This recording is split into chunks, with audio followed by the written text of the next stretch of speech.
Yun ang gusto ni Lord na magbalik loob tayo sa Kanya. Iiwan mo na yun, talikuran mo na yun. Huwag mo nang tingnan. Kung nandiyan asawa ni Lord, ay, nagpunta si Cortina di balay ko nga. Tanawan lang mo nun. Ano, nagpunta si Captain ko. Hindi ako panawan. Ay na. Tinalyaw na. Delitrato na di dyan ko. Nakapasyahin na asinon. Kaya nagpunta si balay na. Dahil pa natawa na kang marmol. Kasama na nga panawan. No? So, si Kristo ay papasok siya sa ating buhay, ayon sa kanyang kalooban, and we will just agree intellectually to Jesus Christ na namatay siya dahil sa kasalanan. So, kailangan natin sumang-ayon na si Kristo Jesus ay anak ng Diyos at siya ay namatay sa cross para sa ating kasalanan. So, higit sa lahat, ang pagtanggap kay Jesus ay sa pamamagitan ng pananampalataya. Ito kasing faith natin, itong faith, kailangan din natin yung intellectual natin na gamitin na para sakyan ng faith natin yung ating intellect, no? Na kailangan natin yun. Kahit daw kaliit ng mustasa yung faith natin, basta may pinatubo ka lang. Kahit maliit lang no? Nakakita ka ng mustasa, basta madya pa kababatitan.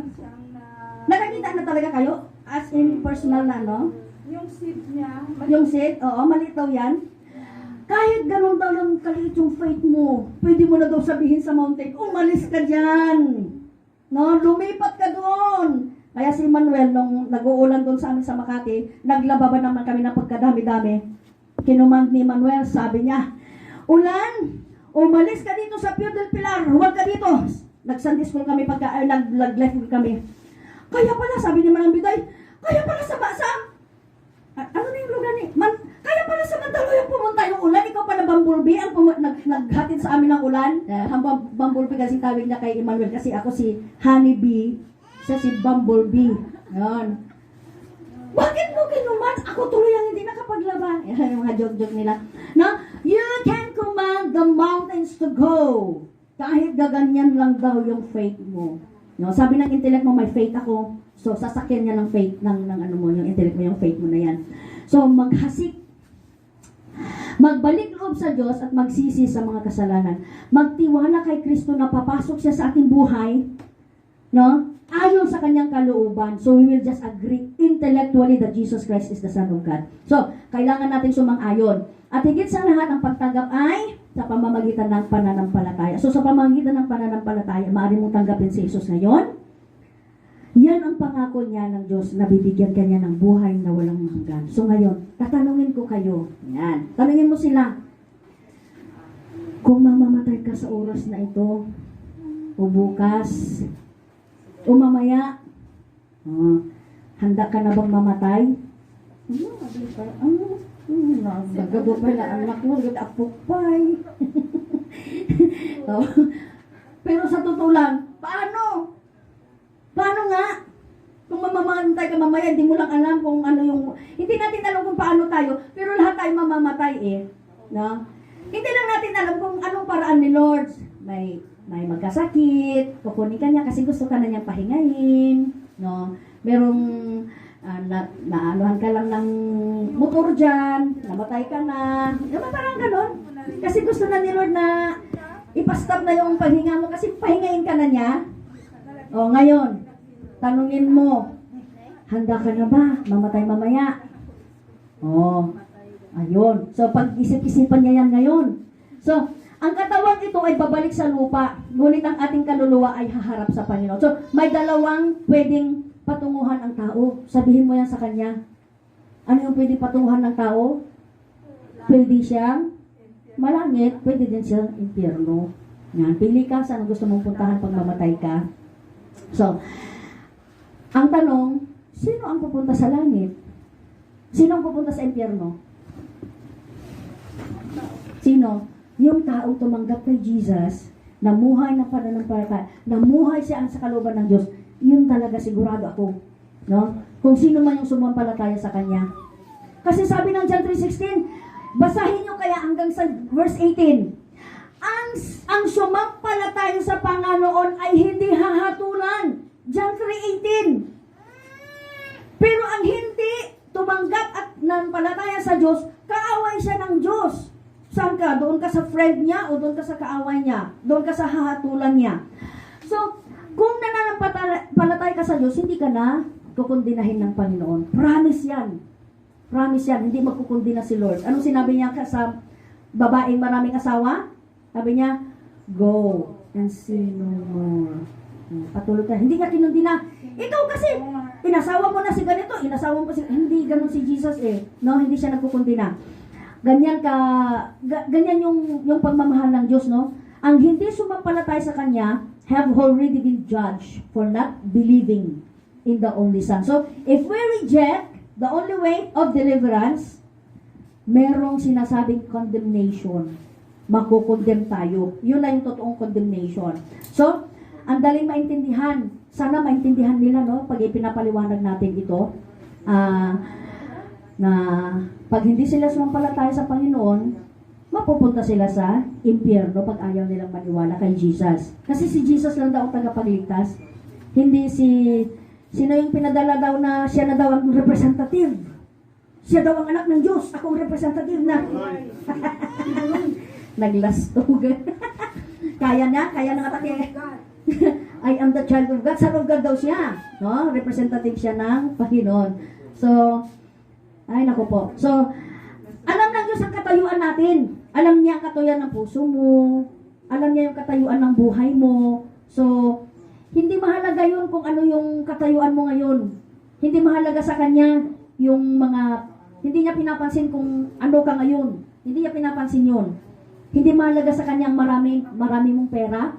Don't care, mas mayaman naman siya sa iyo. Bakit na nag-care sa pera mo? Marami kang ipon. Hindi mahalaga sa Kanya yung maganda mong mukha, magandang katawan. Hindi yun. Hindi after si Lord sa pocket mo na makapal. Hindi yan after ni Lord, no? So, hindi mahalaga sa Kanya kung malawak ang lupain mo, may 100,000 ka, na lupain. Mas mahalaga sa Kanya yung katayuan ng kaluluwa mo. So, ipaliwanag niyo yan. Yan. Kasi yung mga nasa mundo, importante yan yung ATM, laman ng ATM nila, importante yung magandang bahay. So, ipaliwanag niyo sa kanila na hindi mahalaga kay Lord John. Ang mahalaga yung standing ng kanilang spiritual life, ng kanilang kaluluwa. So, kung pinahalagahan ng tao ang kanyang katayuan sa buhay, ang kanyang kayamanan, ang kanyang relasyon sa Panginoon, masisira. Pag mas mahalaga sa tao ang kanyang katayuan sa buhay niya, yung kanyang bahay, yung kanyang kayamanan, masisira yung relasyon niya sa Panginoon. So, God cares about the conditions of our hearts. Ang ating kayamanan na nanatili sa mundo ito, hindi natin madadala. Pagkamatay natin, ay, ako rin ka, ikabil yung gilungon ko, dahil kwarta ka niya, milyonis ko, ikabil yung gilungon ko. Wala ka naman magawa doon. May sasabing ba nun? Alayami na ata, mabutang dati, ikabil na gilungon mo, dahil kwarta. Lumabutang da, no? God is not much interested in our ability, in our talent. No. Mas interesadong Panginoon sa puso mo. So, ang ating buhay sa mundong ito ay temporary lamang. Gusto niyang ialay natin yung ating sarili bilang handog na buhay. No? Bakit gusto niya yung body natin bilang handog na buhay? Oh. Sinabi niya sa atin yan sa Romans 12:1. Ang katawang iniingatan natin, nililinisan, inaalagaan, dinadamitan, sinusuotan ng mamahaling alahas, no? Mamahaling singsing, mga alahas, isang araw, papanaw ang katawan na ito. Sa araw na yon, wala nang kabuluhan ang katawan na yon. Yan. Kaya nyo i-explain yung mga ganon, no? Kaya natin yan, no? So, pag namatay na ang katawan na ito, wala na tayong magagawa. So, bahala ng pamilya mo. Kung ililibing ka na maayos, o itatapon ka sa karayan. So, wala kang magagawa doon kung simple lang. So, bibilhan ka ng mahamahaling kabaong, o murang kabaong. Wala ka nang magagawa doon eh. So, yun ang magiging tahanan mo na. Tahanan mo noon, palasyo. Pagkamatay mo, ganito lang kaakikid na pagyanamon. Diba? Tabla. Huh? May magagawa ka pa ba doon? Wala. Noon. So, ipaliwanag natin ang mahalaga ang buhay. Hindi yung nakikita niya, yung hinahawakan niya, hindi yung kotse niya. Kasi isang araw, iba niyang magdadrive. Yung kayamanan niya, mapupunta lang yun sa heredera. Sa heredero. So, ganon. Pagkalipas ng ilang araw ng pagluluksa, ihahatid na siya sa kanyang huling hantungan at yun na yung kanyang address. Doon sa Katsiro Bagatan Villamor Cemetery. Yun na yung bago niyang address. Ayan. Hindi pa kaya siya matakot sa ganung pananakot natin? Hindi pa kaya siya ibautisman ako? Nakagaya niyo, no? So, na-realize na yung pera natin, hindi pala natin madadala, yung bahay pala natin na pinapaganda natin, no? So, iba ang titira sa bahay na yan. So, yung mga banyo mo, yung mga pinaganda mong mga marmor na mga hagdan, iba na yung lalakad doon. So, wala. Hindi yan ang tinitingnan pala ng Panginoon. So, lahat ng naipundar natin, na-acquire natin, na-secure natin, ay, hindi natin maisasama pala yon. So, sa kanyang destinasyon, hindi ito ang mahalaga. Ang mahalaga sa ating destination ay yung ating kaluluwa. So, yung kaluluwa ang maglalast forever kasi yun siya ang haharap sa Panginoon. Hindi pwedeng sabihin mo sa Panginoon na, Lord, 10 million, iligtas mo ako, babayaran ko, kaya ko yon. Na? Hindi natin mababayaran ang kaligtasan. Lord, bilyonaryo ako, kaya ko yan, bayaran ko. So, hindi yung ganun ang paraan ni Lord, no? Ano yung paraan ni Lord para maligtas? Tanggapin si Jesus, mabuhay muli, kailangan maborn again itong puso, no? Itong kaluluwa natin. Dalawa kaming preacher ngayon. O, may nagpipreach sa likod. Ayan, narinig niya. Okay? So, ang gusto ng Lord ay maglingkod tayo sa Panginoon. No one can see the kingdom of God unless they are born again. John 3:3. Hindi religion ang born again. No, it's not religion. Religion. Yun ang rule ng kingdom ni Lord. Papasok ka sa kingdom ni Lord kung na-born again yung iyong kaluluwa at spirito. Yun yung sinasabing new life. Yan. Oh, mayroon kaming friend doon sa mayaman, sa Cagayan de Oro.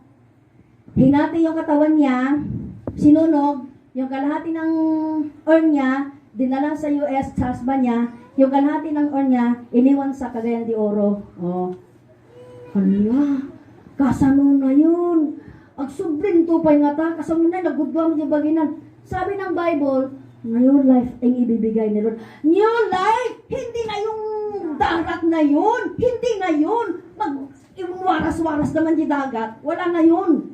New life! New life! New life! Tandaan natin yan. New life ang ibibigay ni Lord. No? Hindi ibig sabihin bubuuin niya yung kalahating katawan mo na nasa US at saka nasa Cagayan de Oro. Hindi yon. Yes, sir. Short testimony. Marinig lang ang brethren. Pagbuhat ng tinawag at itinalaga ako as a missionary, sabi ko, pagka kinitil na ang hininga ko, ilubong na ninyo ko diha. Ayaw na i-cremate kasi gasto kaayo og permisyo. Ilubong na diha na ako'y kauban dito. Gilubong na talaga siya. Wala na siya gidala sa kulinarya gilubong na dito sa Sagaran, sa boundary ng Sagaran. Walang doon, walang impal mo? So ako, ayaw na ibutan sa pulinarya, ayaw na i-cremate ang cremation, magasto. I do respect the theology and the doctrine of cremation. Pero sa ako, ayaw na i-cremate, ilubong na ninyo ko diya, apan, magpahibalo ka mo, mag-proper coordinate, o magrespeto sa family condometics, na si Emmanuel natulog na, ginagamit ko ang katagang natulog na, huwag yung gagamitin yung patay, hindi tayo mamamatay. Doktrina ito, malalim ito. Natulog na, ilubog na lang ninyo ako, sukat katong gikomisyon ako ni Lord na magmisyon. Nga naman, dili na ako gustong maghatag ng perwisyo o gasto sa akong isip kaingon. We have to be practical. Kining lawas, walay pulos ni. Ilubog na lang ninyo ko, ipahibalo lang formal sa akong pamilya. Mora kato ang akong share sa inyo na taksa-taksatang mga standpoint. But sa ako, dili ako gusto magpa-bukat o magkahatag ng perwisyo sa kingharian. Sabi ng Panginoon, Ayaw ka mo mapagbugat magpabugat sa kingharian. Kinahanglan panalangin ka mo. Nagingon ang Dios na bisagasa kami mo ato magtiayon. Panalangin gyud ang ihatag namo, dili perwisyo, dili problema. Kung maura na ang imong prinsipyo, hindi ka pwede mag-misyon. Wala na ka to, maraming salamat. Okay. So, depende sa inyo, no? kung gusto nyo magasto na, magpa-cremate kayo, kailangan mo pa ng banga na marble para lalagyan ng kayo. Mabali maggarapulatan ka na. May St. Peter naman kasi ngayon. May St. Peter na, oo. Pwede ka pa mag-buy one take one ng loan na. Kulitin na kasi yung intention mo. Noong COVID pastor, ang Oh. aming Oo nga, no? 30 plus yata ang bayad daw. But yung pang-cremate, magasto, no? Isa rin na dali tayo nga, ilungon na ka tayo, may nadyo bagilaan ka panday, na nadami, ngayon. Yung katawan lang na nabalot-balot, no? Walang palang daw. Wala na, diretso na. O kasi hindi na pwede yung pastor ng Church of God, diretso na Salvador. Classmate mo, Oo. na COVID siya. Diretso. Diretso, Diretso. sa Oo. sa cremate. Hindi pwedeng masilayan ng pamilya. Meron So, pa gasto. Magasto talaga. Magasto so, ganun no. Sabi ni Lord, ipinaliwanag niya na hindi relihiyon ang makapagligtas. Yes again. Pero yung mga ganun na mga pagmamatay pastoral, may mga tradisyon kasi minsan. Sinusunog nila yung patay nila kasi makikita daw nila na sa langit pupunta yung asok. Kasi makikita nila yung sa langit talaga mapunta yung kaluluwa niya. Pero pwede naman manangin dyan basta tinanggap niya si Jesus. Importante kasi yung pagtanggap kay Jesus para maligtas yung taong yun. So pwede naman, baka Christian yun, na born again talaga yung kanyang, di ba? Yun kasi yung patakaran. May mga siguro sila pastor ba? May mga Tradition na lang. Yung tradition kasi hindi mga belief hindi kasi yan makapagligtas sa tao. Iba talaga yung talagang tinanggap mo si Jesus, nagbagong buhay ka, no? At hindi yun yung tradition at hindi yung religion. So new life, no? Na bagong puso, na bagong buhay. Kung dati sugarol ka, pero nabago ka na, dati laklakero ka, drogista ka, lalakero, babaero, pero binago ka na ni Lord, yun yung mga ganon. Sigurado yun. Na kahit hindi mo makita yung usok, sigurado yun na, no? So, ang napunagin daw ay hayaan niya ang Panginoon na siya magbabago at maglingkod lamang sa Panginoon. So, anong dapat natin gawin para tayo mabago? So, bago tayo kukunin ito, magmerienda muna tayo siguro. Ano ang dapat natin gawin para tayo ay mabago? Yan ang iano natin mamaya. Okay? Magbagong buhay. No? So, ito ang oras upang tanggapin natin si Jesus sa ating buhay. At maaari mo itong gawin sa pamamagitan ng panalangin. So, i-introduce na natin yung panalangin, yung pagdasal sa pamamagitan ng pananampalataya. Dito pa lang sa first na encounter natin, i-explain nyo na yung importance ng prayer. So, sa pamamagitan ng pananampalataya, maaaring tanggapin natin si Jesus sa panalangin, sa pagsunod ng dasal. So, sumunod lang kayo sa panalangin na ito, sasabihin mo, at paniwalahan si Jesus na siyang magliligtas sa iyo. So, we have here a prayer of acceptance. So, sumunod kayo sa akin para alam nyo kung paano magpa-prayer of acceptance. Sige, picturean nyo muna. Yan yung simpleng prayer of acceptance. Kung English, kung nakita mo mga intellectual people sila, gamitan mo siya ng English. Pero nakita mo ng mga ordinary people na nakakaintindi ng Tagalog, yan, in-interpret ko siya sa Tagalog para mas mano natin siya. Okay? So, kunwari magpatanggap tayo, sabihin mo sa kanila, sumunod lang po kayo sa akin sa panalangin nito, paniwalaan mo na si Jesus na siya ang magliligtas sa iyo. Sige, sumunod kayo sa akin, kunwari kayo Hindi yung po magpatanggap kahit hindi po pastor. kaya kasi nga, ito na yung personal evangelism na natin. Ito na. So, kunwari ito na gagamitin mo, magpatanggap ka. Okay, sige, sumunod tayo. Yes. Okay. Teacher siya sa Bible school. Dato siya. Pero nung na-discovery namin, isa sa principal sponsor ko sa Cagayan de Oro, babaero, naglabasan ng mga anak niya. Ang dami niyang anak, pero teacher sa Bible school. Pero alam nyo, recommitment. Bago siya namatay, pinatanggap siya kay Jesus. Pinatanggap ulit. Pero naglilingkod na raw siya. Yung pala, nakikipag-liig at nakikisayo pa sa libutan. Ito yung kasalanan. Best friend niya. Pinarusahan ni Lord. Nagkasakit muna, pinarusahan. Dito, pastor, dahil pinarusahan. Hindi ko nababanggitin. Nung nag-born again tayo, umpisada na yung discipline. Sa dami-dami ng discipline, technicalities, hindi tayo makinig. Ako nga, ilang beses nga yung pinarusahan. Pinarusahan ako. Ilang beses na miscarriage siya. Parusa. Pero huminga pa rin ako. Eh kung hindi ka na, kitilin na, yung isang pastor dito. Ayoko nang banggitin. So yun lang ang ko, nakakatakot talaga.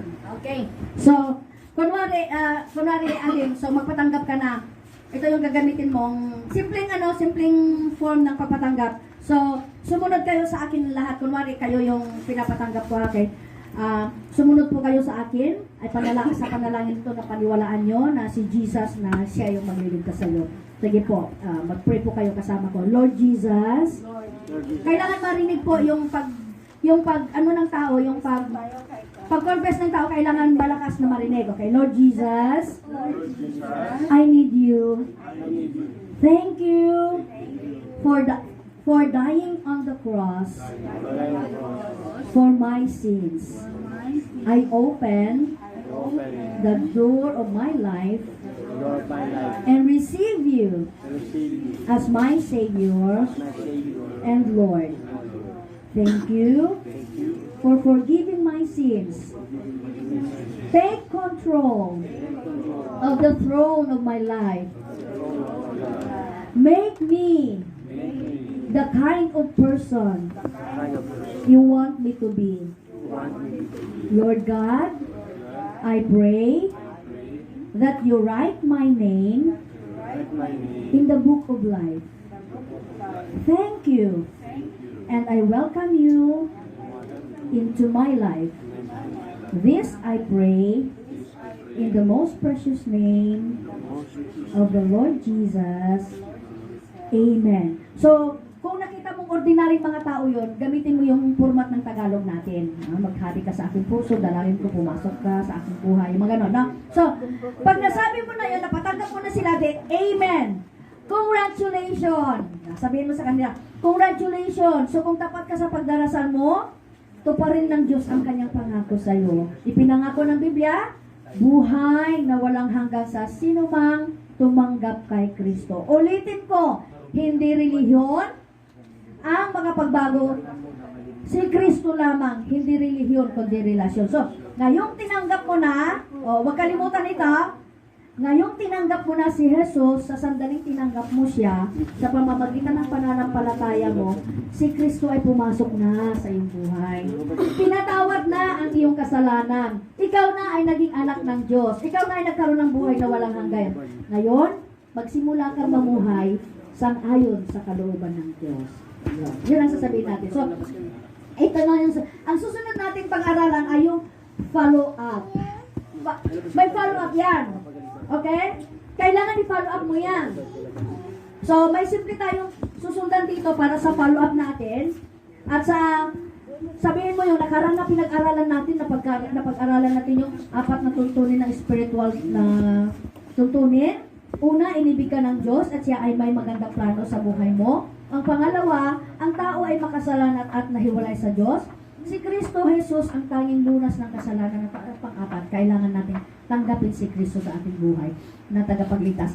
So, sinabi ng Scripture na si Jesus lamang ang tanging daan. John 14:6. So, nilutas ng Diyos ang pagkahiwalay ng tao natin sa Kanya sa pamamagitan ng pagpapadala niya sa Kanyang anak na si Jesus upang mamatay sa krus para sa kabayaran ng ating kasalanan. So, ang pagtanggap kay Jesus ay nangangailangan ng pagbabalik loob sa Diyos. Yung nagsisi ka sa kasalanan mo at yung pinatawad ka niya, babaguhin niya ang ating buhay ayon sa kanyang kalooban. And that is salvation is through by faith. Ang kaligtasan pamamagitan ng biyaya ng Panginoon. So, sasamahan mo pa ng pananampalataya. So, may dalawa daw cycles na ilagay mo ba yung dalawang cycles? May dalawang cycles na nagre-represent sa buhay natin. Ito yung una, yung self-directed life. Ano ba itong self-directed life? Yung buhay na pinaghaharian ng sarili mo, yung self mo, yung nasa trono, ay ikaw yon, nakaupo sa trono. Ayun, oh. Tapos si Kristo, nasa labas. Oh. Yung mga dot-dot na yan, yung mga ginagawa mo, hala kung saan-saan lang, kung ano-ano lang, na? Kung saan-saan siya pumupunta, ganon. So, ang buhay na pinagharian ng sarili ay yung self, no? Nasa labas si Kristo. So, ano ang nilalarawan ng buhay na ganito?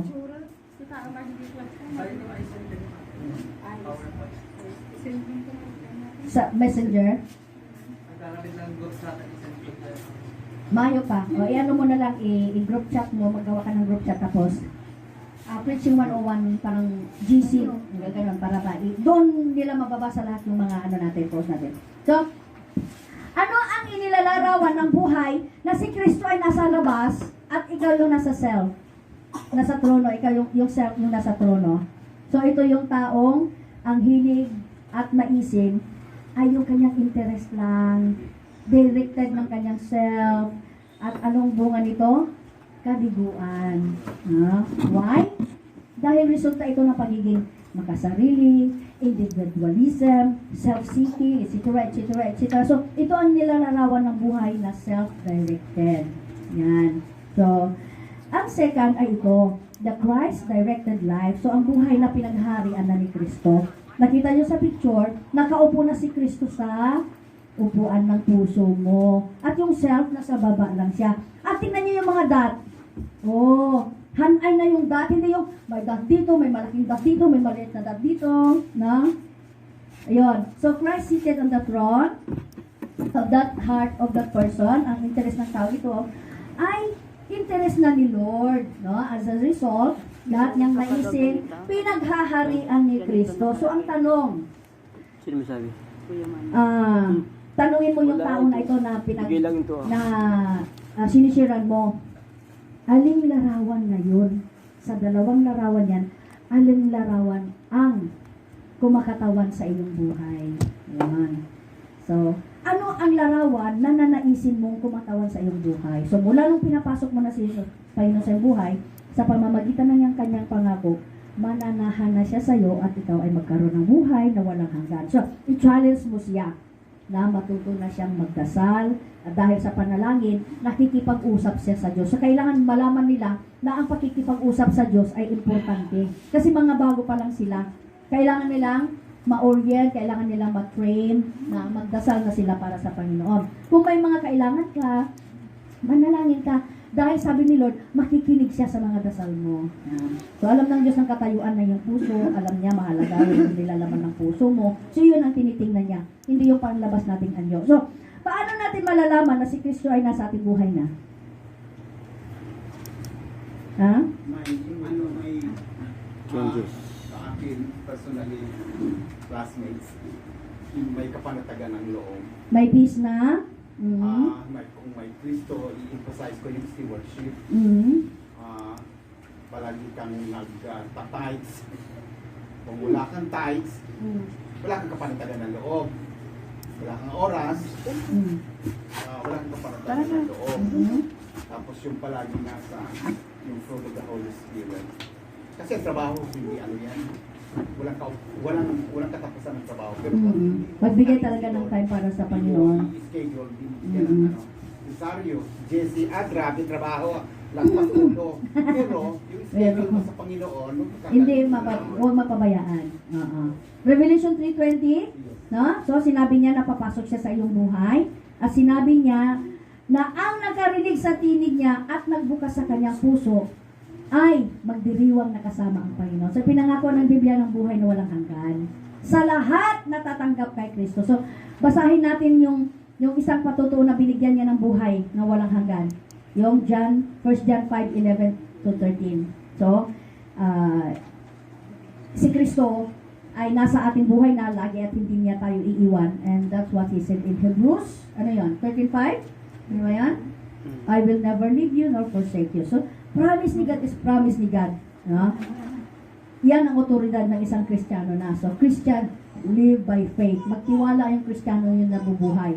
Na anuman ang gagawin niya, magtiwala na siya sa Diyos. So, kailangan yung sabihin yung sa kanya yung pagtitiwala talaga, magdasal, no? Ang tumanggap sa utos ng Panginoon ay tumutupod siya.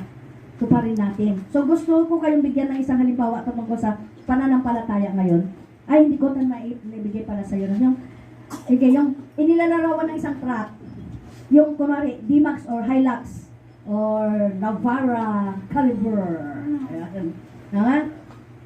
So this truck is composed of, may trailer siya, may lalagyan ng gasolinahan, and the whole truck itself. No? So, yung trailer, yun yung pakiramdam o yung feelings. No?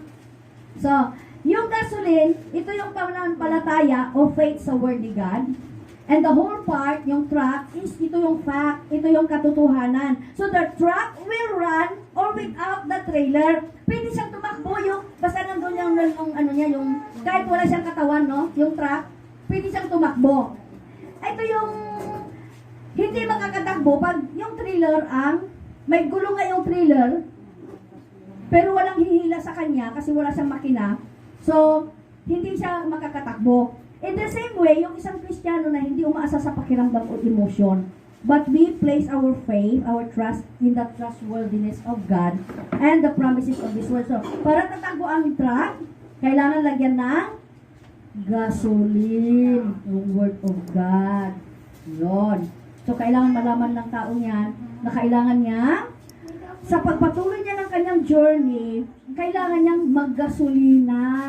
Yan, simbolo ng pananampalataya sa salita ng Panginoon. So, isang Kristiyano na walang pananampalataya ay hindi siya makakatakbo o makakalakad. Diba?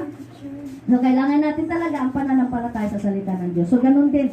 Mag-usbong yung pananampalataya natin pag araw-araw tayong nag-aaral. So, sabi ng Galatians 3:11, the righteous man shall live by faith. So, ang matuwid ay mamumuhay sa pananampalataya. So, may anin tayo dito that will help us grow. 6 things to help us grow. Number 1, go to God in prayer. Kailangan maisabi natin ito sa Kanya na araw-araw talaga siyang manalangin sa Diyos. John 15:7. Kung nananatili tayo sa Kanya, mananatili ang salita niya sa hingiin natin ang gusto natin at ibibigay niya. Wow! Kaya kailangan araw-araw tayong lalapit sa Diyos. No? May reward pala yon. Number 2, read God's Word daily. So, lalago lang tayo pag araw-araw natin binabasa ang salita ng Diyos dahil ito yung mga salita ng Diyos. No? So, I suggest, if you want to read right now, start from the book of John. Magbasa na tayo starting sa book of John. At number 3, obey God moment by moment. So sundin natin ang Diyos tuwi na. John 14:21. And number 4, witness for Christ by your life and words. So sabihin mo sa Kanya, ipamalita mo ito sa pamilya mo kung anong ginawa ni Lord sa'yo. Mag-witness ka rin sa kanila. Mag-testimony ka. Paano binago ni Lord ang buhay mo? So, ihagit nato na sila para, sabi kasi sa John 15:8, napaparangalan daw ang Ama kung namumunga tayo ng sagana. No? At sa ganitong paraan, na ipapakita sa inyo na tagasunod kayo ni Kristo. So, we will witness for Christ by our life and words. So, kung alam mo ang otoridad ng salita ng Diyos, hindi ka madidismaya. Kung alam mo ang otoridad ng salita ng Diyos, hindi ka madaling mag-give up. Yan, hindi ka madaling magdadalawang isip. No? Example, hala, manjak makauktot. Yan, madilang ka na makauktot. Damdama, ay na, nagsakit ulo ko. Ay na, nakibibig. Nag-high blood ako. Damdama, ay na, nagsakit yung puso na. Naatakin. Anya lang dahilan, matilang makauktot. Nagkomplikado nga dagusan. Nagrigatan. Na? Madaling magdalawang isip. Huwag magdalawang isip. No? So, but if you know the authority of God's Word, pwede mong kausapin si Kamatyan, tumaki ka. Umutot ka, tano madya nga bubusog. Bloated. Nagbo-bloated yung mga tiyan natin. Number 5, trust God for every detail of your life. So, pagkatiwala natin sa Diyos, ang bawat bahagi ng ating buhay. 1 Peter 5:7, sino na kami memorize na? Cast all your cares upon Him, for He cares for you. So gusto ni Lord pala, ipagkatiwala mo sa Kanya yung mga ano mo, yung mga anxiety mo, ipagkatiwala mo sa Kanya, no? Yung mga kabalisahan natin, yung lahat ng ating mga alalahanin sa buhay. Sapagkat si Lord daw ay nagmamalasakit sa atin, nagti-care daw siya sa atin. And number 6, allow the Holy Spirit to control and empower your daily life. So, magpasakop tayo araw-araw kay Lord. Yan. Galatians 5:6-15-16. So, gusto ng Panginoon na mamuhay tayo ayon sa nais ng Banal na Espiritu Santo. So, once nag-live ka na under the control of the Holy Spirit, hindi na tayo magkakaroon ng nasa sa mundo. Hindi ka na magnanasa sa mundo, wala na, mawawala na yun kasi under ka na sa control ng Holy Spirit. Si Jesus nakaupo na sa trono na ano. So, whenever we are under the control of the Holy Spirit, hindi na natin magagawa ang gusto natin ng laman natin. Hindi na natin magagawa ang gusto natin gawin. So, itong 6 na bagay na ito ay makakatulong sa ating paglago bilang Kristiyano. Yan. So, mahalaga, ang sunod ng sabihin sa kanya, ang pagdalo sa simbahan. Hebrews 10:25. Mahalaga yun. Kung gusto mong ma-nurture ka, magsimba ka lagi linggo-linggo. Oh. So, kagaya nung kahoy, agaron ka jay dalikan, parang kamti, kayo na kankanayon. So, yung kayo yung word of God. Yun yung para magniningas ka. So, kailangan natin makisalamuha sa simbahan sa mga makapwa natin mananampalataya. Magkusa ka talaga na dumalo sa isang simbahan na sinasamo right after na sinabi na pinatanggap mo siya kay Lord. Right after, sabihin mo sa kanya talaga na kailangan mong dumalo ng simbahan. Huwag mo nang sa sunod na linggo, ngayong linggo na ito, magsimba ka na. Ganon. So, yun ang salita ay pangaral natin. So, pwede mo siyang simulan na darating na linggo at palagi ang sa pagdalo, no? Mag-start na siya sa week and plans, mag-attend na siya regularly. Yung mga bigyan mo siya ng mga, pwede kang magbasa ng Bible, mga Christian articles, yung mga ganun, mga pamphlets, mga magazines, Christian magazines. So, pwede mo yun siyang gamitin para ikaw ay maglago. Ayun. So, yun lang po. Na? So, sana may nakuha tayo sa ating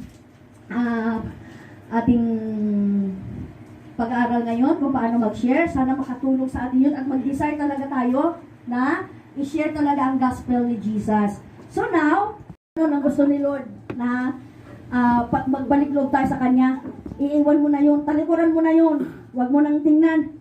Kung nandiyan asawa ni Lord, ay, nagpunta si Cortina di balay ko nga, panawa lang mo nun. Ano, nagpunta si garden ko, hindi ako panawan, ay na. Tinalyaw na. Ang litrato na DJ ko, nakakasyahin na asinon. Kaya nagpunta si balay na, dahil pa natawa na sa marmol. Kasama na nga panawan. No? So, si Kristo ay papasok siya sa ating buhay, ayon sa kanyang kalooban, and we will just agree intellectually to Jesus Christ na namatay siya dahil sa kasalanan natin. So, kailangan natin sumang-ayon na si Kristo Jesus ay anak ng Diyos at siya ay namatay sa cross para sa ating kasalanan. So, higit sa lahat, ang pagtanggap kay Jesus ay sa pamamagitan ng pananampalataya. Ito kasing faith natin, itong faith, kailangan din natin yung intellectual natin na gamitin na para sakyan ng faith natin yung ating intellect, no? Na kailangan natin yun. Kahit daw kaliit ng mustasa yung faith natin, basta may pinatubo ka lang. Kahit maliit lang no? Nakakita ka ng mustasan, basta madya pa kababatitan. Nakakita na talaga kayo? As in personal na, no? Yung seed niya, Yung seed, oo, maliit daw yan. Kahit ganun daw lang kaliit yung faith mo, pwede mo na daw sabihin sa mountain, umalis ka dyan. No, lumipat ka doon. Kaya si Manuel, nung nag-uulan doon sa amin sa Makati, naglababan naman kami ng pagkadami-dami. Kinumand ni Manuel, sabi niya, Ulan, umalis ka dito sa Pier del Pilar, huwag ka dito. Nag-Sunday school kami, nag-life kami. Kaya pala, sabi ni Manang Biday, kaya pala sa ano na yung lugar ni? Kaya pala sa Mandaluyong pumunta yung ulan, ikaw pala Bumblebee ang naghatid sa amin ng ulan. Hanggang Bumblebee kasi tawag na kay Emmanuel kasi ako si Honeybee, siya si Bumblebee. Yan. Bakit mo kinuman? Ako tuloy ang hindi nakapaglaban. Yan yung mga joke-joke nila. No? You can command the mountains to go. Kahit gaganyan lang daw yung faith mo. No? Sabi ng intellect mo, may faith ako. So, sasakyan niya ng faith, ng ano mo, yung intellect mo, yung faith mo na yan. So, maghasik. Magbalik loob sa Diyos at magsisi sa mga kasalanan. Magtiwala kay Kristo na papasok siya sa ating buhay. No? Ayon sa kanyang kalooban. So, we will just agree intellectually that Jesus Christ is the Son of God. So, kailangan natin sumang-ayon. At higit sa lahat, ang pagtanggap ay sa pamamagitan ng pananampalataya. So, sa pamamagitan ng pananampalataya, maaari mong tanggapin si Jesus ngayon. Yan ang pangako niya ng Diyos na bibigyan kanya ng buhay na walang hanggan. So, ngayon, tatanungin ko kayo. Yan. Tanungin mo sila. Kung mamamatay ka sa oras na ito, o bukas, o mamaya, handa ka na bang mamatay? Nagado pa na anak mo, nag-apupay. Pero sa totoo lang, paano? Paano nga? Kung mamamatay ka mamaya, hindi mo lang alam kung ano yung... Hindi natin alam kung paano tayo, pero lahat tayo mamamatay eh. No? Hindi lang natin alam kung anong paraan ni Lord. May magkasakit, kukunin ka niya kasi gusto ka na niyang pahingahin, no? Merong naanuhan ka lang ng motor dyan, namatay ka na, yung parang ganon. Kasi gusto na ni Lord na ipastop na yung pahinga mo kasi pahingahin ka na niya. O ngayon, tanungin mo, handa ka na ba mamatay mamaya? O, ayun. So, pag-isip-isipan niya yan ngayon. So, ang katawang ito ay babalik sa lupa, ngunit ang ating kaluluwa ay haharap sa Panginoon. So, may dalawang pwedeng patunguhan ang tao. Sabihin mo yan sa kanya. Ano yung pwedeng patunguhan ng tao? Pwede siyang malangit, pwede din siyang impyerno. Yan, pili ka saan gusto mong puntahan pag mamatay ka. So, ang tanong, sino ang pupunta sa langit? Sino ang pupunta sa impyerno? Sino? Yung taong tumanggap kay Jesus, namuhay ng pananampalataya, namuhay siya sa kalooban ng Diyos, yun talaga sigurado ako. No? Kung sino man yung sumampalataya sa Kanya. Kasi sabi ng John 3:16, basahin nyo kaya hanggang sa verse 18, ang sumampalataya sa Panginoon ay hindi hahatulan. John 3:18. Pero ang hindi tumanggap at nampalataya sa Diyos, kaaway siya ng Diyos. Saan ka? Doon ka sa friend niya o doon ka sa kaaway niya? Doon ka sa hahatulan niya. So, kung nananampalatay ka sa Diyos, hindi ka na kukundinahin ng Panginoon. Promise yan. Promise yan. Hindi magkukundina si Lord. Anong sinabi niya sa babaeng maraming asawa? Sabi niya, go and sin no more. Patuloy ka. Hindi niya kinundina. Ikaw kasi, inasawa mo na si ganito, inasawa mo si... Hindi ganun si Jesus eh. No, hindi siya nagkukundina. Ganyan yung pagmamahal ng Diyos, no? Ang hindi sumampalatay sa Kanya have already been judged for not believing in the only Son. So, if we reject the only way of deliverance, merong sinasabing condemnation. Makukondem tayo. Yun na yung totoong condemnation. So, ang daling maintindihan. Sana maintindihan nila, no? Pag ipinapaliwanag natin ito, na pag hindi sila sumampalataya sa Panginoon, mapupunta sila sa impyerno pag ayaw nilang maniwala kay Jesus. Kasi si Jesus lang daw ang tagapagligtas. Hindi sino yung pinadala daw na siya na daw ang representative. Siya daw ang anak ng Diyos. Ako ang representative na. Naglastugan. Kaya ng atake. I am the child of God. Son of God daw siya. No? Representative siya ng Panginoon. So, ay, naku po. So, alam ng Diyos ang katayuan natin. Alam niya ang katayuan ng puso mo. Alam niya yung katayuan ng buhay mo. So, hindi mahalaga yun kung ano yung katayuan mo ngayon. Hindi mahalaga sa Kanya yung mga... Hindi niya pinapansin kung ano ka ngayon. Hindi niya pinapansin yun. Hindi mahalaga sa Kanya ang marami mong pera. Eh, don't care. Mas mayaman naman siya sa iyo. Bakit na nag-care sa pera mo? Marami kang ipon. Hindi mahalaga sa Kanya yung maganda mong mukha, magandang katawan. Hindi yun. Hindi after si Lord sa pocket mo na makapal. Hindi yan after ni Lord, no? So, hindi siya Hindi malaga sa kanya kung malawak ang lupain mo, may 100,000 ka na lupain. Mas mahalaga sa kanya yung katayuan ng kaluluwa mo. So, ipaliwanag niyo yan. Yan. Kasi yung mga nasa mundo, importante yan yung ATM, laman ng ATM nila, importante yung magandang bahay. So, ipaliwanag niyo sa kanila na hindi mahalaga kay Lord John. Ang mahalaga yung standing ng kanilang spiritual life, ng kanilang kaluluwa. So, kung pinahalagahan ng tao ang kanyang katayuan sa buhay, ang kanyang kayamanan, ang kanyang relasyon sa Panginoon, masisira. Pag mas mahalaga sa tao ang kanyang katayuan sa buhay niya, yung kanyang bahay, yung kanyang kayamanan, masisira yung relasyon niya sa Panginoon. So, God cares about the conditions of our hearts. Ang ating kayamanan na nanatili sa mundo ito, hindi natin madadala. Pagkamatay natin, ay, ako rin ka, ikabalyo jilungon ko na, kwarta ka niya, milyones ko, ikabalyo jilungon ko. Wala ka naman magawa doon. May sasabing pa nun, alayami na ata, mabutang dati, ikabil na jilungon mo na niya, kwarta. Lumabutang da, no? God is not much interested in our ability, in our talent. No. Mas interesadong Panginoon sa puso mo. So, ang ating buhay sa mundong ito ay temporary lamang. Gusto niyang ialay natin yung ating sarili bilang handog na buhay. No? Bakit gusto niya yung body natin bilang handog na buhay? Oh. Sinabi niya sa atin yan sa Romans 12:1. Ang katawang iniingatan natin, nililinisan, inaalagaan, dinagamitan, sinusuotan ng mamahaling alahas, no? Mamahaling singsing, mga alahas, isang araw, papanaw ang katawan na ito.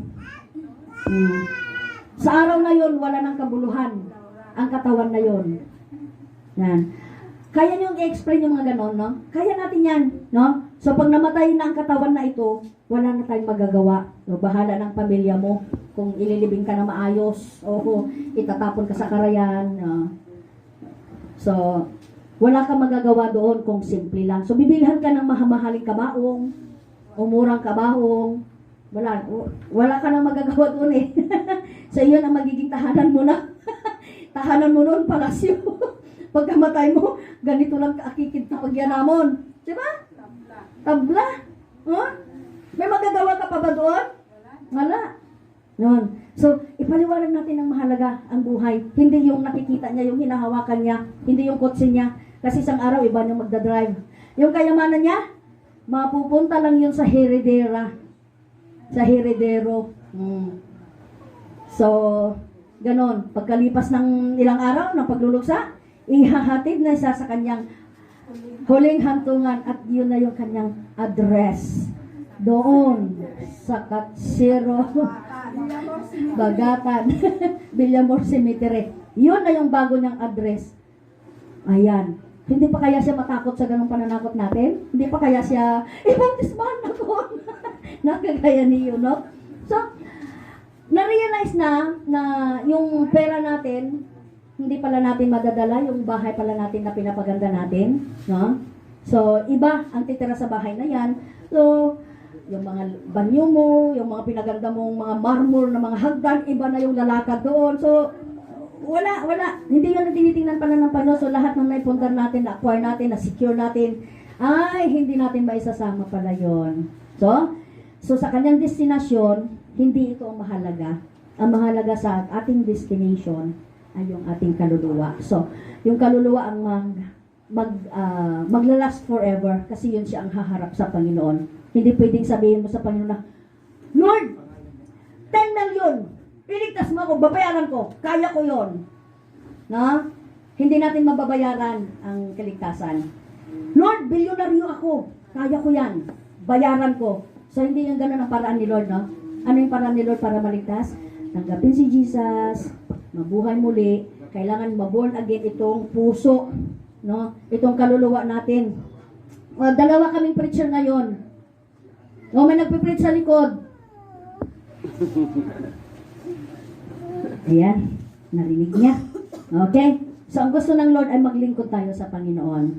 No one can see the kingdom of God unless they are born again. John 3:3. Hindi religion ang born again. No, it's not religion.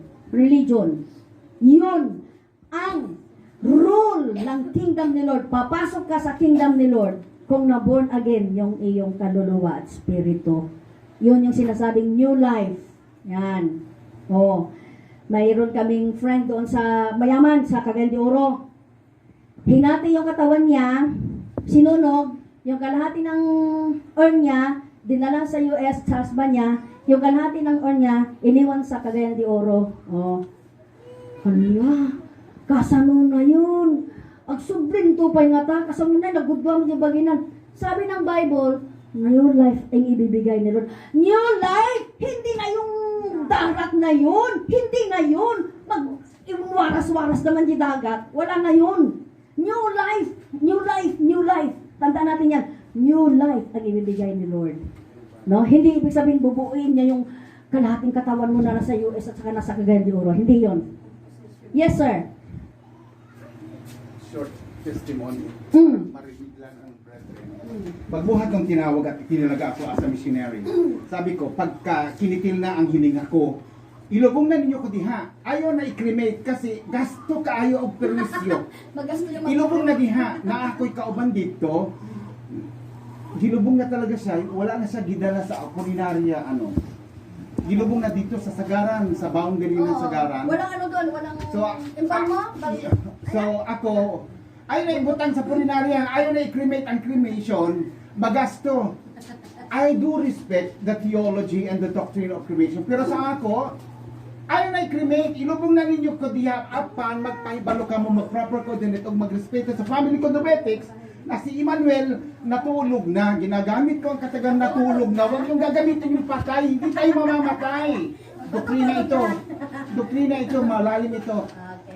Natulog na, ilubog na lang ninyo ako, sukat katong gikomisyon ako ni Lord na magmisyon. Nga naman, dili na ako gustong maghatag ng perwisyo o gasto sa akong isip kaingon. We have to be practical.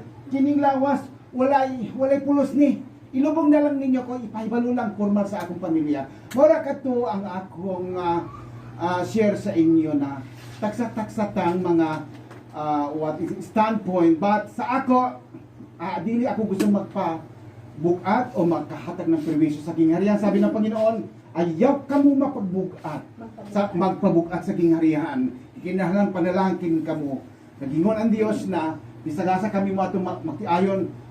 Panalangin gyud ang ihatag namo, dili perwisyo, dili problema. Kung maura na ang imong perwisyo, hindi ka pwede mag-misyon. Wala na kato, maraming salamat. Okay. So, depende sa inyo, no? kung gusto niyo magasto na, magpa-cremate kayo, kailangan mo pa ng banga na marble para lalagyan ng kayo. Mabali maggarapulatan ka na. May St. Peter naman kasi ngayon. May St. Peter na, oo. Pwede ka pa mag-buy one take one ng loan na? Kulitin na kasi yung intention mo. Noong COVID pastor, ang Ah. aming Oo nga, no? 30 plus yata ang bayad daw. Yung pang-cremate, Magasto. magasto, no? Isali na dali kayo nga ilungon ta kada gabi na bagila ang tipanday na nadami na yaman. Yung katawan lang na nabalot-balot, no? Walang balang daw. Wala na diretso na. O kasi hindi na pwede yung pastor ng Church of God, diretso na Salvador. Classmate mo. Oo. Na COVID siya. Diretso. Diretso sa Oo. sa cremate. Hindi pwedeng masilayan ng pamilya. Meron pa So, gasto. Magasto talaga. Magasto So, ganun, no? Sabi ni Lord, ipinaliwanag niya na hindi relihiyon ang makapagligtas. Yes again. Pero yung mga ganun na mga pagmamatay pastoral, may mga tradisyon kasi minsan. Sinusunog nila yung patay nila kasi makikita daw nila na sa langit pupunta yung asok. Kasi makikita nila yung sa Grabe, no? langit talaga mapunta yung kaluluwa niya. Nanagatin na. Pero, pwede naman manangin dyan, basta tinanggap niya si Jesus. Importante kasi yung pagtanggap kay Jesus para maligtas yung taong yun. So, pwede naman. Baka Christian yun, na born again talaga yung kanyang, di ba? Yun kasi yung patakaran. May mga siguro sila pastor ba, may mga Tradition na, lang. Yung tradition kasi, hindi, mga belief, hindi kasi yan makapagligtas sa tao. Iba talaga yung talagang tinanggap mo si Jesus, nagbagong buhay ka, no? At hindi yun yung tradisyon at hindi yung religion. So, new life, no? Nabagong puso, nabagong buhay. Kung dati sugarol ka, pero nabago ka na, dati laklakero ka, durugista ka, lalakero, babaero, pero binago ka na ni Lord, yun yung mga ganon. Sigurado yun. Na kahit hindi mo makita yung usok, sigurado yun na, no? So, ang napunagin daw ay hayaan niya ang Panginoon na siya magbabago at maglingkod lang sa Panginoon. So, anong dapat natin gawin para tayo mabago? So, bago tayo kukunin ito, magmerienda muna tayo siguro. Ano ang dapat natin gawin para tayo ay mabago? Yan ang i-ano natin mamaya. Okay? Magbagong buhay. No? So, ito ang oras upang tanggapin natin si Jesus sa ating buhay. At maaari mo itong gawin sa pamamagitan ng panalangin. So, i-introduce na natin yung panalangin, yung pagdasal sa pamamagitan ng pananampalataya. Dito pa lang sa first na encounter natin, i-explain nyo na yung importance ng prayer. So, sa pamamagitan ng pananampalataya, maaaring tanggapin natin si Jesus sa panalangin, sa pagsunod ng dasal. So, sumunod lang kayo sa panalangin na ito, sasabihin mo, at paniwalahan si Jesus na siya magliligtas sa iyo. So, we have here a prayer of acceptance. So, sumunod kayo sa akin para alam nyo kung paano magpa-prayer of acceptance. Sige, picturean nyo muna. Yan yung simpleng prayer of acceptance. Kung English, kung nakita mo mga intellectual people sila, gamitan mo siya ng English. Pero nakita mo ng mga ordinary people na nakakaintindi ng Tagalog, yan, in-interpret ko siya sa Tagalog para mas mano natin siya. Okay? So, kunwari magpatanggap tayo, sabihin mo sa kanila, sumunod lang po kayo sa akin sa panalangin nito, paniwalaan mo na si Jesus na siya ang magliligtas sa iyo. Sige, sumunod kayo sa akin. Kunwari kayo Hindi yung po magpatanggap kahit hindi po pastor. kaya kasi na, ito na yung personal evangelism na natin. Ito na. So, kunwari ito na gagamitin mo, magpatanggap ka. Opo. Okay, sige, sumunod tayo. Yes. Okay. Teacher siya sa Bible School. Dato siya. Pero nung na-discover namin, isa sa principal sponsor ko sa Cagayan de Oro, babaero, naglabasan ng mga anak niya. Ang dami niyang anak, pero teacher sa Bible School. Pero alam nyo, recommitment, Bago siya namatay, pinatanggap siya kay Jesus. pinatanggap ulit. Pero naglilingkod na raw siya. Yung pala, nakikipag-liig at nakikisayo pa sa salibutan. Ito yung kasalanan. Best friend niya. Pinarusahan ni Lord. Nagkasakit muna, pinarusahan. Dito, pastor, kaya pinarusahan. Hindi ko nababanggitin. Nung nag-born again tayo, umpisada na yung discipline. Sa dami-dami ng discipline, technicalities, hindi tayo makinig. Ako nga, ilang beses nga pinarusahan. Pinarusahan ako. Ilang beses na miscarriage siya. Parusa. Pero huminga pa rin ako. Eh kung hindi ka na, kitilin na, yung isang pastor dito. Ayoko nang banggitin. So yun lang ang ko, nakakatakot talaga. Okay. So, kunwari, so magpatanggap ka na. Ito yung gagamitin mong simpleng form ng papatanggap. So, sumunod kayo sa akin lahat. Kunwari, kayo yung pinapatanggap ko, okay? Sumunod po kayo sa akin. Ay sa panalangin ito na paniwalaan nyo na si Jesus na siya yung magliligtas sa iyo. Sige po, mag-pray po kayo kasama ko. Lord Jesus, kailangan marinig po yung pag-confess ng tao, kailangan malakas na marinig. Okay, Lord Jesus, I need you. Thank you for dying on the cross for my sins. I open the door of my life and receive you as my Savior and Lord. Thank you for forgiving my sins. Take control of the throne of my life. Make me the kind of person you want me to be. Lord God, I pray that you write my name in the book of life. Thank you. And I welcome you into my life. This I pray In the most precious name of the Lord Jesus.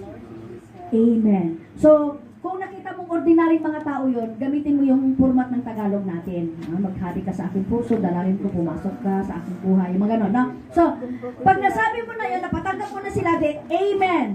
Congratulations. Sabihin mo sa kanila, congratulations. So, kung tapat ka sa pagdarasal mo, tuparin ng Diyos ang kanyang pangako sa iyo. Ipinangako ng Biblia, buhay na walang hanggan sa sinumang tumanggap kay Kristo. Ulitin ko, hindi relihiyon ang makapagbago.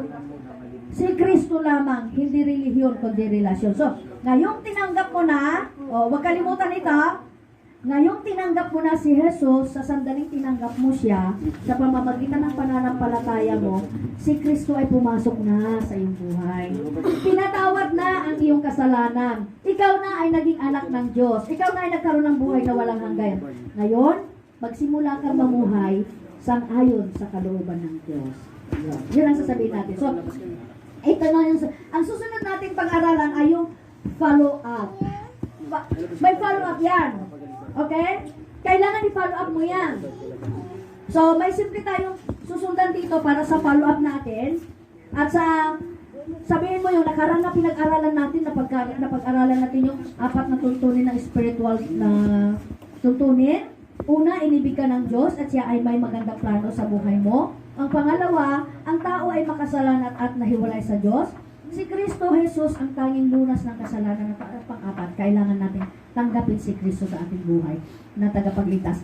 So, sinabi ng Scripture na si Jesus lamang ang tanging daan. John 14:6. So, nilutas ng Diyos ang pagkahiwalay ng tao natin sa Kanya sa pamamagitan ng pagpapadala niya sa Kanyang anak na si Jesus upang mamatay sa krus para sa kabayaran ng ating kasalanan. So, ang pagtanggap kay Jesus ay nangangailangan ng pagbabalik loob sa Diyos. Yung nagsisi ka sa kasalanan mo at yung pinatawad ka niya, babaguhin niya ang ating buhay ayon sa kanyang kalooban. And that is salvation is through by faith. Yung kaligtasan pamamagitan ng biyaya ng Panginoon. So, sasamahan mo pa ng pananampalataya. So, may dalawa daw cycles na ilagay mo ba yung dalawang cycles? Yung may dalawang cycles na nagre-represent sa buhay natin. Ito yung una, yung self-directed life. Ano ba itong self-directed life? Yung buhay na pinagharian ng sarili mo, yung self mo, yung nasa trono, ay ikaw yon, nakaupo sa trono. Ayun, oh. Tapos si Kristo, nasa labas. Yung mga dot-dot na yan, yung mga ginagawa mo, hala kung saan-saan lang, kung ano-ano lang, na? Kung saan-saan siya pumupunta, ganon. So, ang buhay na pinagharian ng sarili, yung self, no? Nasa labas si Kristo. So, ano ang nilalarawan ng buhay na ganito?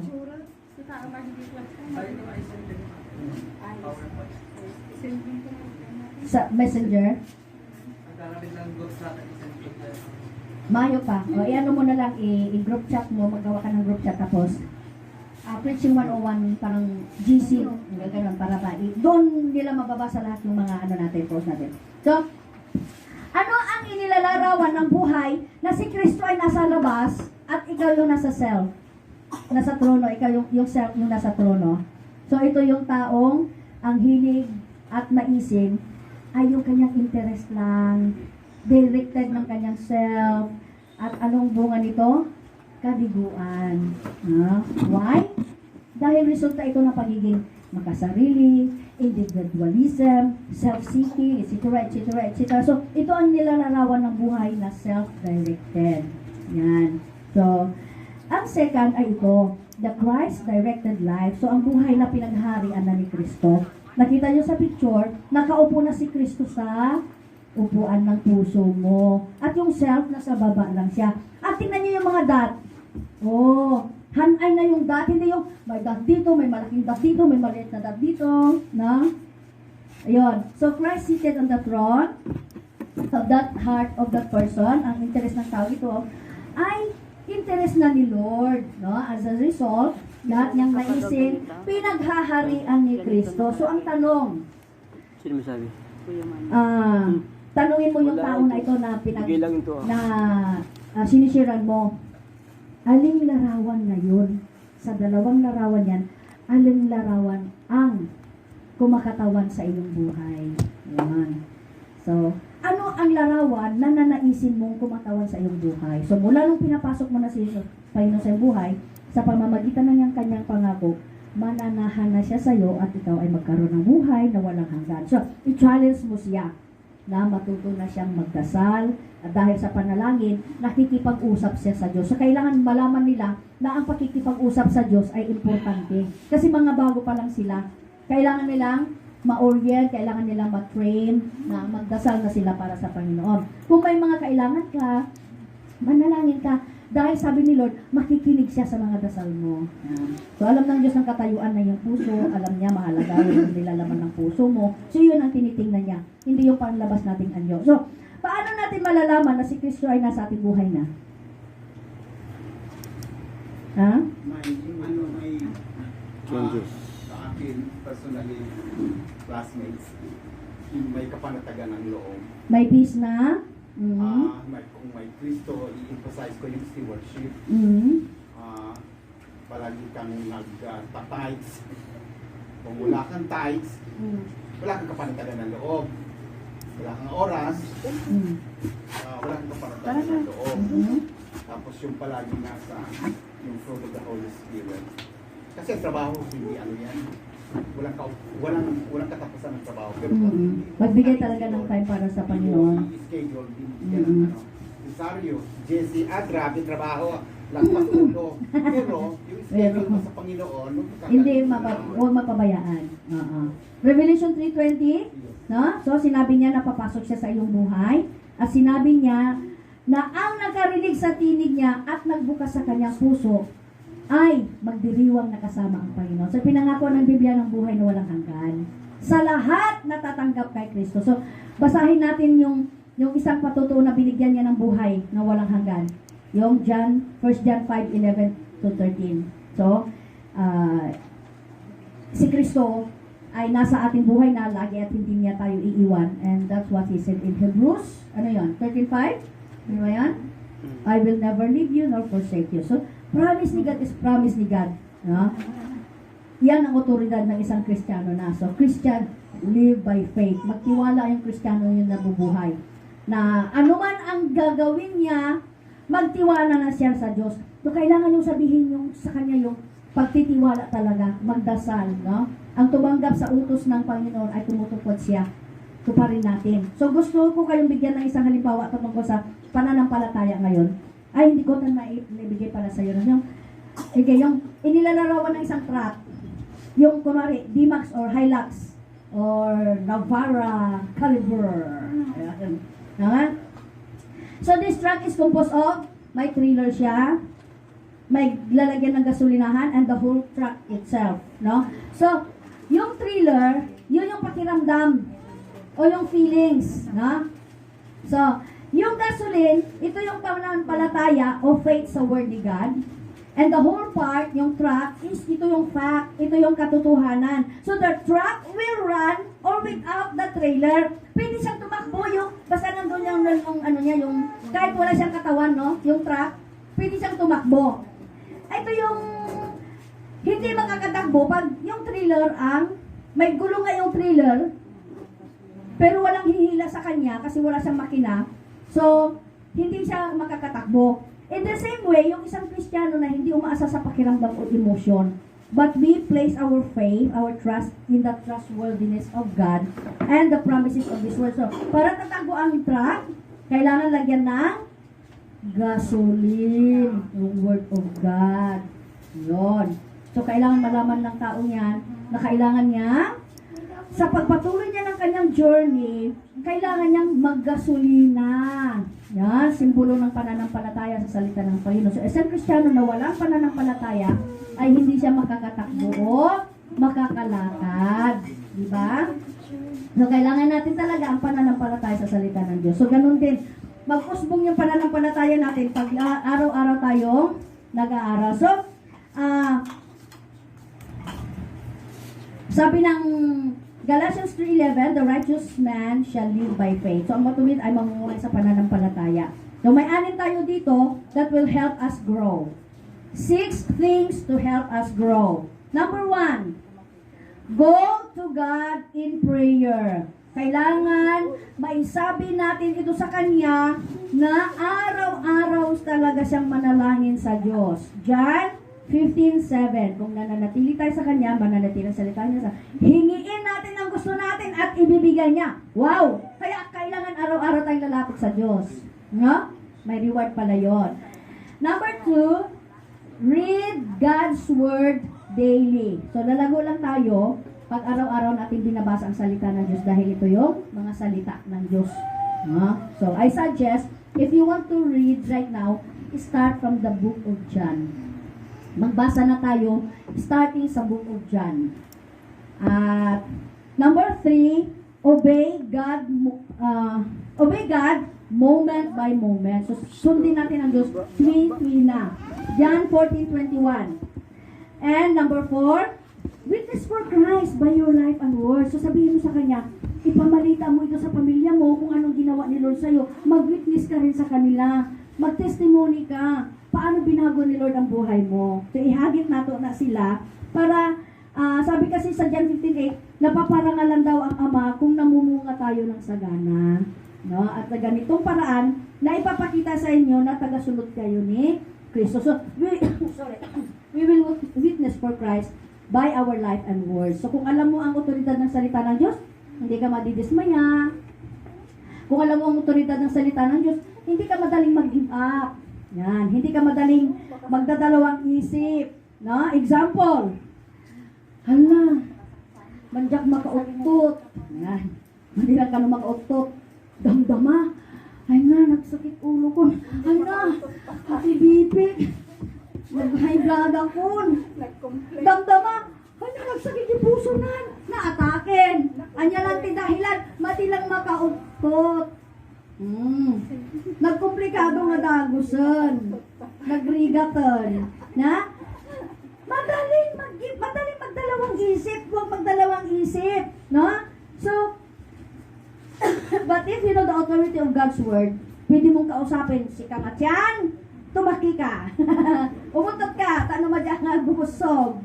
Bloated. Nagbo-bloated yung mga tiyan natin. Number 5, trust God for every detail of your life. So, pagkatiwala natin sa Diyos, ang bawat bahagi ng ating buhay. 1 Peter 5:7, sino na kami memorize na? Cast all your cares upon Him, for He cares for you. So, gusto ni Lord pala, ipagkatiwala mo sa Kanya yung mga ano mo, yung mga anxiety mo, ipagkatiwala mo sa Kanya, no? Yung mga kabalisahan natin, yung lahat ng ating mga alalahanin sa buhay. Sapagkat si Lord daw ay nagmamalasakit sa atin, nagki-care daw siya sa atin. And number 6, allow the Holy Spirit to control and empower your daily life. So, magpasakop tayo araw-araw kay Lord. Yan.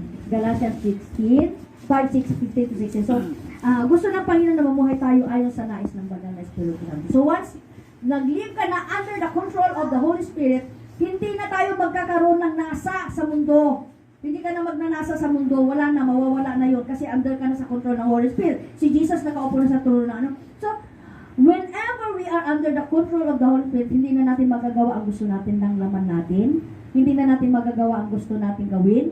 So, itong 6 na bagay na ito ay makakatulong sa ating paglago bilang Kristiyano. Yan. So, mahalaga, ang sunod ng sabihin sa Kanya, ang pagdalo sa simbahan. Hebrews 10:25. Mahalaga yun. Kung gusto mong ma-nurture ka, magsimba ka lagi linggo-linggo. No? So, kagaya nung kahoy, agaron ka jay dalikan, parang kamti, kayo ng kankanayon. So, yung kayo, yung word of God, yun yung para magniningas ka. So, kailangan natin makisalamuha sa simbahan sa mga makapwa natin mananampalataya. Magkusa ka talaga na dumalo sa isang simbahan na sinasamo. Right after na sinabi na pinatanggap mo siya kay Lord. Right after, sabihin mo sa Kanya talaga na kailangan mong dumalo ng simbahan. Huwag mo nang sa sunod na linggo. Ngayong linggo na ito, magsimba ka na. Ganon. So, yun ang salita ay pangaral natin. So, pwede mo siyang simulan na darating na linggo at palagi ang sa pagdalo, no? Mag-start na siya sa week and plans, mag-attend na siya regularly. Yung mga big bigyan mo siya ng mga, pwede kang magbasa ng Bible, mga Christian articles, yung mga ganun, mga pamphlets, mga magazines, Christian magazines. So, pwede mo yun siyang gamitin para ikaw ay maglago. Ayun. So, yun lang po. Na? So, sana may nakuha tayo sa ating pag-aaral ngayon kung paano mag-share. Sana makatulong sa atin yun at mag-desire talaga tayo na i-share talaga ang gospel ni Jesus. So now,